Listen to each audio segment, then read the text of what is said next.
नमस्कार। आज मैं आप लोगों के सामने तुलसीदास के पद लेकर आया हूँ। वेस्ट बंगाल बोर्ड क्लास 12 के सिलेबस के अनुसार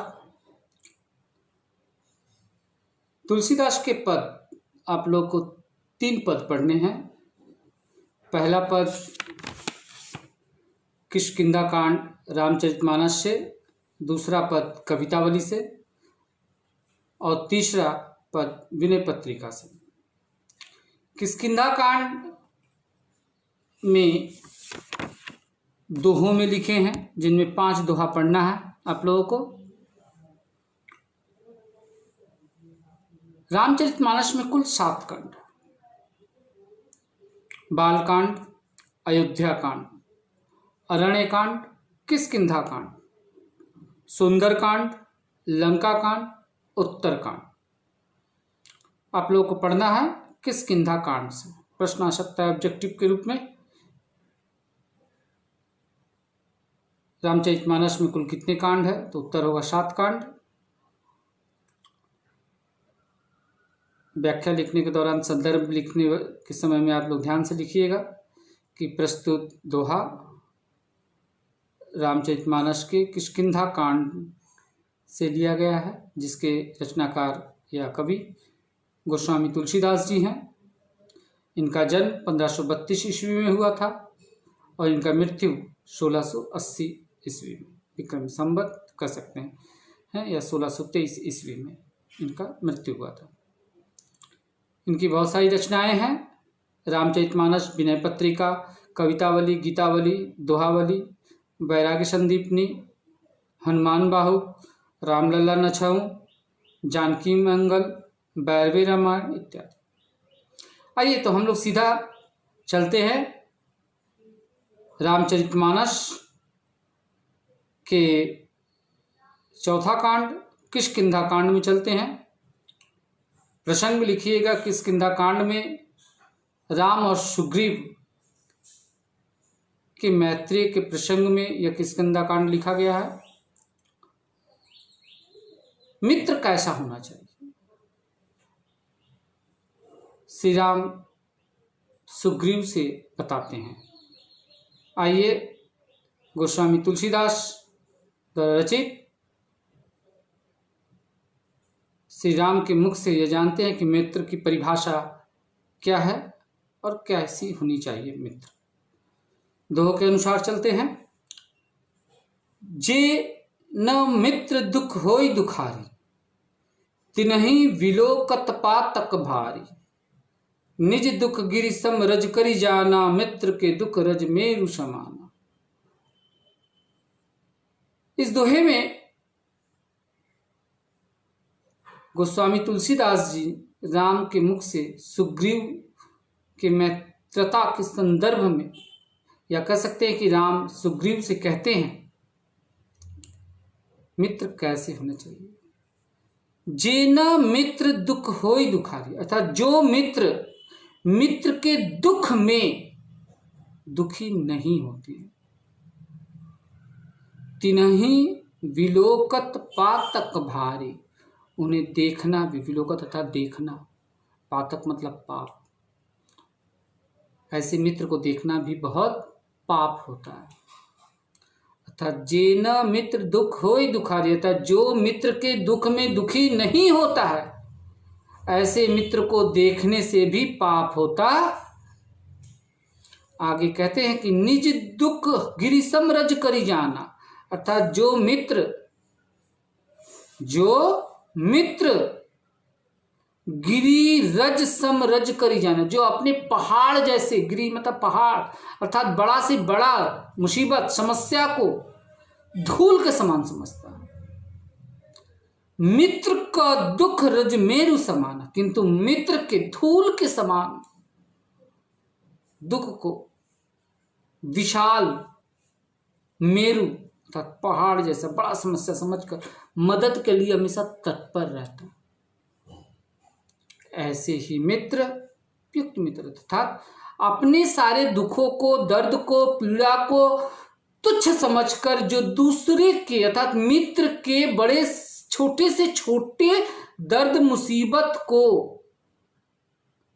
बड़ा समझकर मदद करने के लिए तत्पर रहता है, ऐसे मित्र को ही राम सच्चा मित्र कहकर संज्ञा देते हैं। दूसरा दोहा है, जिनके असीमित सहज न आई, ते सट कत हट करत मिटाई, कुपथ निवारी सुपथ चलावा, गुण प्रगटे अवगुण ही दुरावा। श्री राम जी आगे सुग्रीव से कहते हैं, जिन्हें स्वभाव से ही बुद्धि प्राप्त नहीं है, जिनके असीमित सहज न आता, जिनकी बुद्धि प्राप्त नहीं है, वे मूर्ख हट करके क्यों किसी से मित्रता करते हैं। ते सत कत हट करत मिटाई, वैसे जिनकी बुद्धि प्राप्त नहीं है वे हट करके अगर आपसे मित्रता निभाती है, वो मित्र नहीं होते। मित्र कौन होते हैं? कहते हैं, कुपथ निवारी सुपथ चलावा, गुण प्रगटे अवगुण ही दुरावा। अर्थात मित्र कौन है? जो कुपथ से निकाल कर सुपथ चलावा, अर्थात अच्छे पथ पर, सु मतलब अच्छा, अच्छे पथ पर चलाते हैं।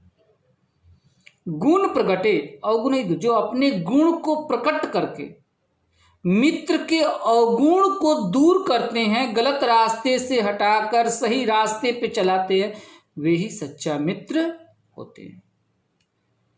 अगले दोहे में मित्र की परिभाषा देते हुए कहते हैं तुलसीदास जी, देत लेत मन संक न धरई। मित्र कौन है? जो देने लेने में कभी संदेह नहीं करता, शंका धारण नहीं करता, संदेह नहीं करता। देत लेत मन संक न धरई, अर्थात देने लेने में कभी किसी प्रकार की कोई शंका ध्यान में नहीं रखता है। बल अनुमान सदा हित करे, अर्थात अपनी योग्यता के अनुसार, अपने बल के अनुसार जो हमेशा मित्र का हित करता है, मदद करता है, सहायता करता है। विपत्ति काल कर सतगुण नेहा, श्रुति कह संत मित्र गुण एहा। कहते हैं जो विपत्ति काल,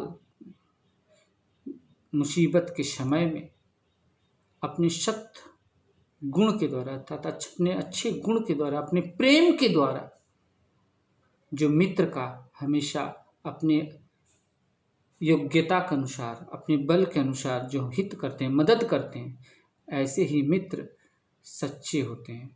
जो लेने देने में मन में की शंका या संदेह पालते हैं, वे सच्चा मित्र नहीं होते हैं। श्रुति का संत मित्र गुण है। श्रुति अर्थात वेदों में भी ऐसे मित्रों के विषय में वर्णन देखने को मिलता है। अगले दोहे में कहते हैं, आगे कह मृदु वचन बनाई, पीछे अनहित मन कटुलाई। कहते हैं क्या? जो आगे आपके सामने मृदु वचन, तब मधुर वचन बोलते हैं, जो आपके सामने मधुर वचन बोलते हैं, पाछे अनहित मन कटुलाई, जो किंतु आपके ठीक मुड़ते ही आपके पीठ पीछे जो आपकी कुटिलता, आपके बुराई करता है, ये सच्चा मित्र कदापि नहीं हो सकता। तुलसीदास जी किष्किंधा कांड में, रामचरितमानस के किष्किंधा कांड में राम के द्वारा सुग्रीव को बताते हैं कि जो व्यक्ति, जो मित्र आपके सम्मुख मीठे मीठे बोलते हैं वचन, किंतु आप जैसे ही घूमते हैं या आपके पीठ पीछे आपकी बुराई करता है, वो कभी अच्छा मित्र नहीं हो सकता। जाकर चित अहिगत समभाई, अर्थात जिसका चित्त अर्थात मन या हृदय, अहिगत, अहि अर्थात सर्प की भांति है। अर्थात सर्प कभी सीधे चलता है? नहीं, सर्प जब भी चलता है टेढ़ी चलता है। ऐसे मित्रों को जो आपके सम्मुख मीठे वचन बोलते हैं और आपके पीठ पीछे बुराई करते हैं, ऐसे मित्रों के विषय में कहा कि उनकी जो गति है, उनकी जो चाल है, सर्प की भांति। सर्प कभी सीधे नहीं चल सकता, तो ऐसे मित्र भी सर्प की भांति है, जो मौका पाकर आपको डसे गए।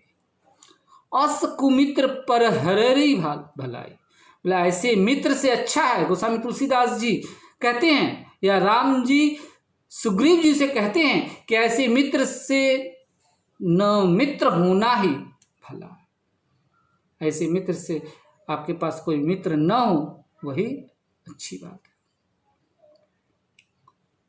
किष्किंधा कांड के आप लोगों के पढ़ने में पढ़ाई के अंतिम दोहा है, सेवक सठ नृप कृपन कुनारी, कपटी मित्र सुलसमचारी, सखा सोच त्यागहु बल मोरे, सब विधि घटप काज में तोरे। बोले सेवक सठ अर्थात मूर्ख नौकर, सेवक सठ अर्थात मूर्ख नौकर, नृप कृपन अर्थात कंजूस राजा, कुनारी अर्थात गलत तरह की स्त्री, कपटी मित्र, ये जो चार चीज हैं ये सूल के समान है। कांटा, सूल अर्थात कांटा, कांटे के समान है जो चुभेगा। कहते हैं मूर्ख नौकर अगर आपके पास है तो कभी आपका भला नहीं कर सकता। अगर कंजूस राजा है तो प्रजा का कभी भला नहीं चाहेगा। कुनारी अर्थात गलत तरह की स्त्री है, वह भी आपकी संगत में रहेगा, आपका बुरा ही चाहेगा। और कुमित्र अर्थात गलत मित्र अगर है तो आपका बुरा चाहेगा।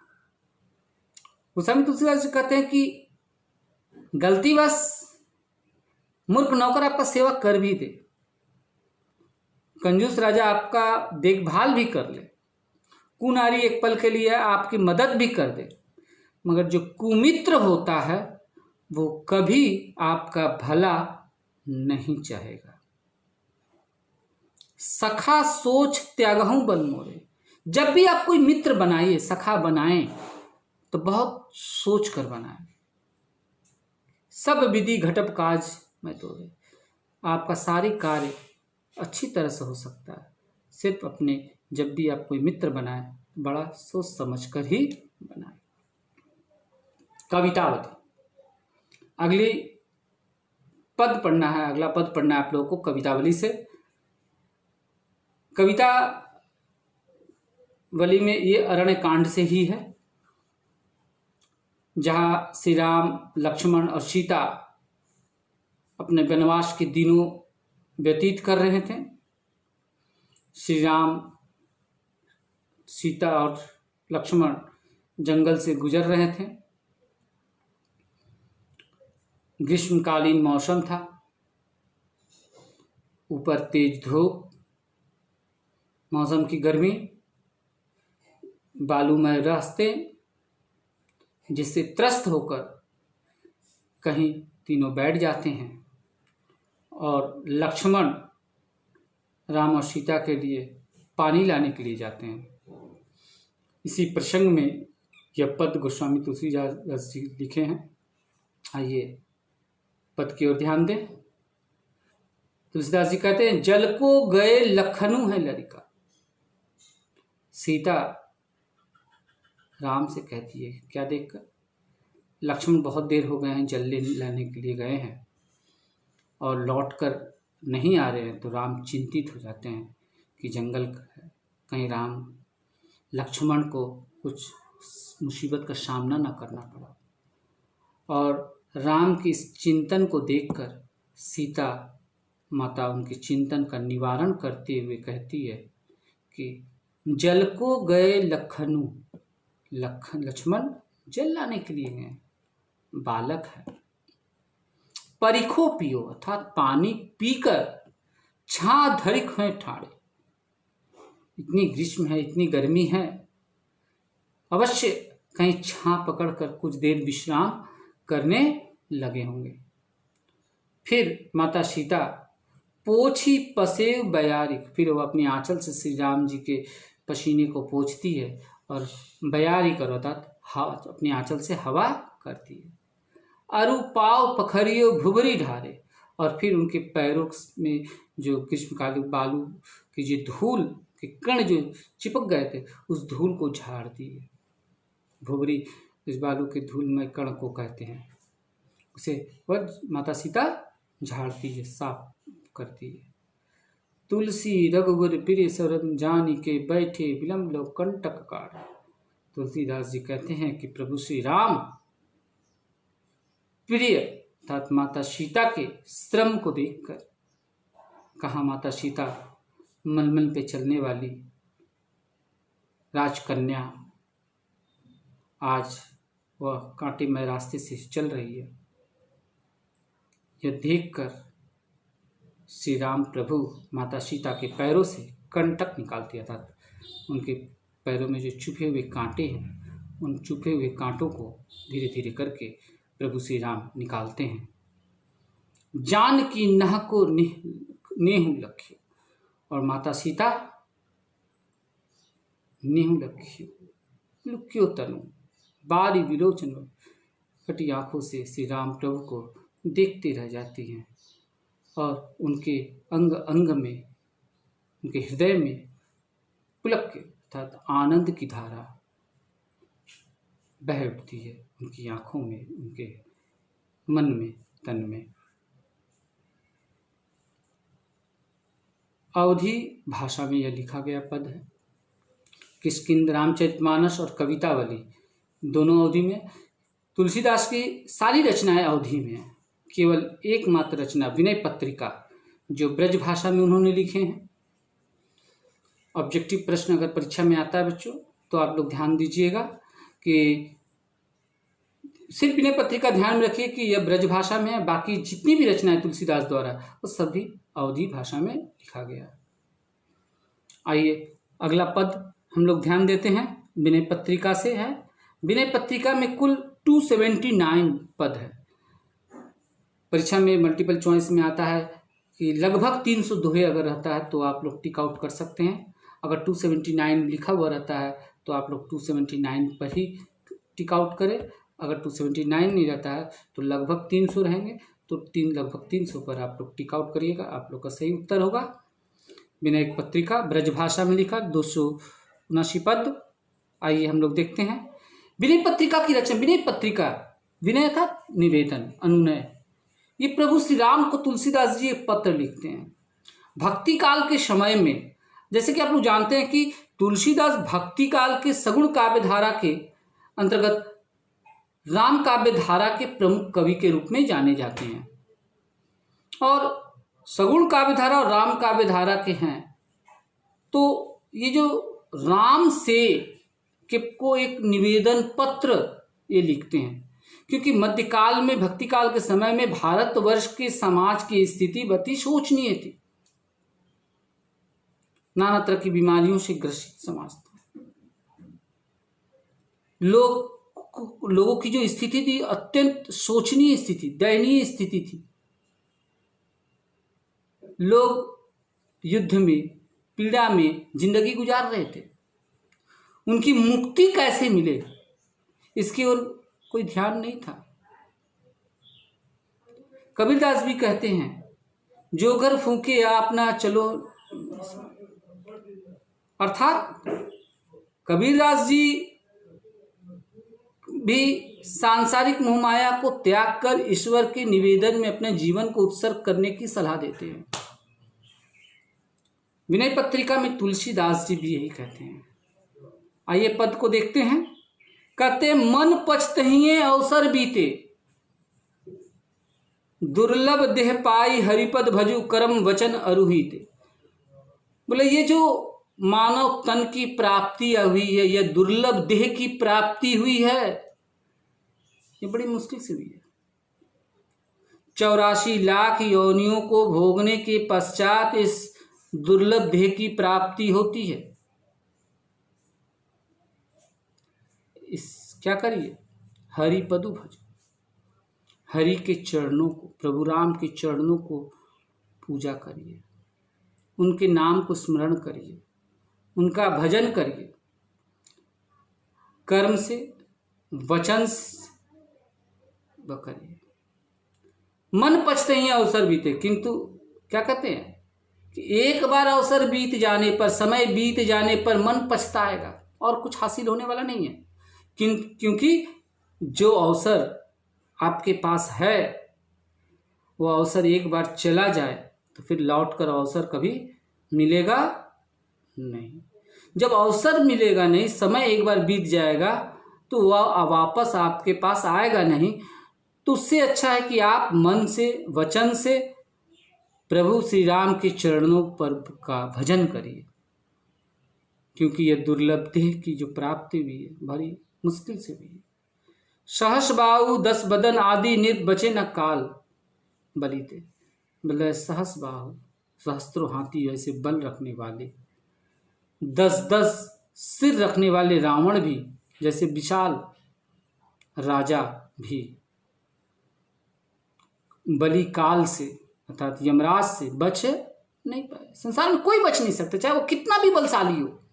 10 सिरों वाला रावण भी नहीं बच सका। हम करी धन धान समारे अंत चले उठे रीति। मतलब हम क्या करते हैं, हम करके, हम मतलब हम क्या है, अहंकार। हम अहंकार में भरकर क्या करते हैं, धन धाम समारते हैं, अतिरिक्त धन एकत्रित करते हैं अपने जीवन को सुखमय बनाने के लिए। मगर जब हमारा अंत आता है, हम मृत्यु को प्राप्त करते हैं, तो ये धन धाम सब कुछ यहीं छूट जाता है। कुछ भी हम साथ लेकर नहीं जाते हैं। कबीर के पद में भी आप लोगों ने पढ़ा, और यहाँ भी बताया जा रहा है कि मृत्यु जब आती है हम लोग सभी चले जाते हैं, कुछ साथ में लेकर नहीं जाते हैं। कहते हैं ना, खीर खाड़ घृत पिंड सवारा ले जय मरा ले बाहिर जारा। शरीर को सजाने संवारने के लिए हम लोगों ने क्या कुछ नहीं करते हैं, कि मरने के बाद बाहर ले जाकर जला दिया जाता है। कुछ भी साथ हम लेकर जाते नहीं है। यहाँ तक कि तुलसीदास जी कहते हैं कि सूत बनिता दी जानी स्वार्थ रथ न करहूं ने सभी ते अंतहूं तो ही तजेंगे पामर तू न तजय अभी ते। मतलब हम लोग क्या करते, सूत पुत्र बनिता जैसा पुत्री, माता पिता भाई बहन, चाचा चाची, मामा मामी, ये रिश्तों के स्वार्थ में बंधे हुए हैं।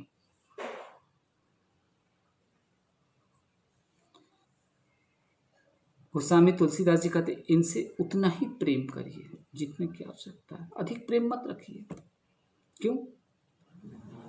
जैसे ही आपको मृत्यु होगी, ये आपको त्याग देंगे। ये जो पापी हैं, ये दुष्ट हैं, ये सांसारिक मोह माया, ये पुत्र पुत्री, माता पिता, भाई बहन, ये सारे रिश्ते सांसारिकता के जो बंधन हैं, ये सब स्वार्थ में जकड़े हुए हैं।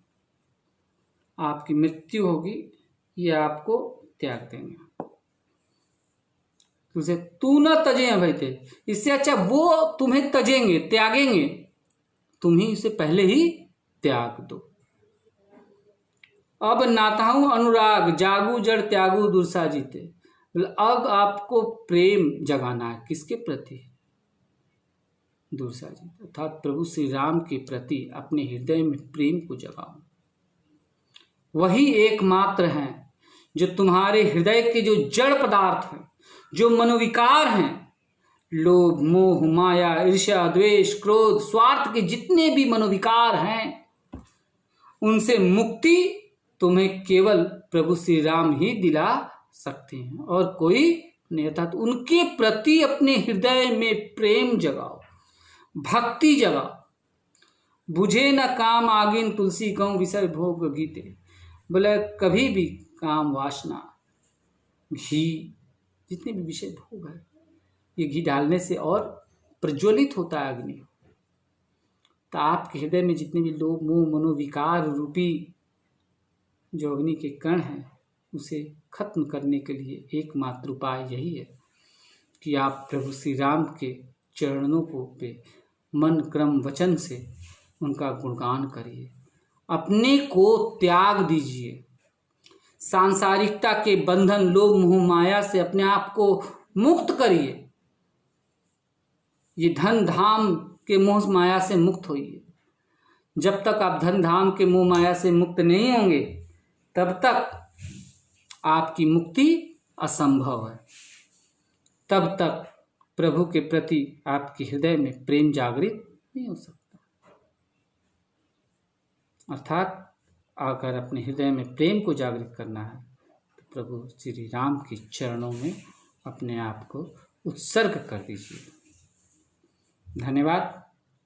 यहीं तक आज हमारा पद रहा। अगले पद में हम फिर मिलेंगे।